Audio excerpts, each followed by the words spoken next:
ഷാർജയിൽ ജീവനൊടുക്കിയ അതുല്യയുടെ ഭർത്താവ് സതീഷ് മാധ്യമങ്ങളോട് പ്രതികരിച്ചതിങ്ങനെയാണ്.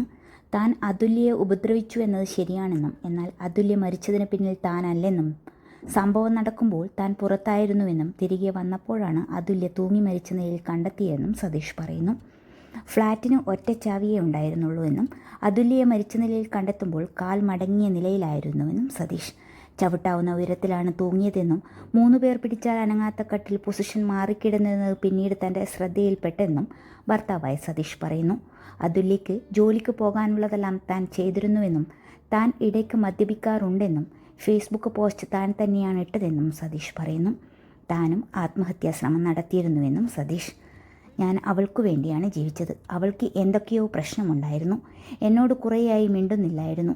എനിക്കവളെ ഇഷ്ടമാണ്. ഞാനും ചാകാൻ ഫാനിൽ തൂങ്ങിയിരുന്നു. ഇപ്പോൾ നടന്നിരിക്കുന്നത് കൊലപാതകമാണെന്ന് സംശയമുണ്ടെന്നും സതീഷ്.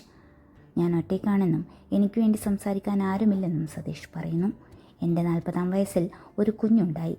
പക്ഷേ അവൾ അത് എന്നോട് ചോദിക്കാതെ അബോർഷൻ ചെയ്തു. താൻ നിരപരാധിയാണെന്നും അതുല്യയുടെ ഭർത്താവ് സതീഷ് പറയുന്നു.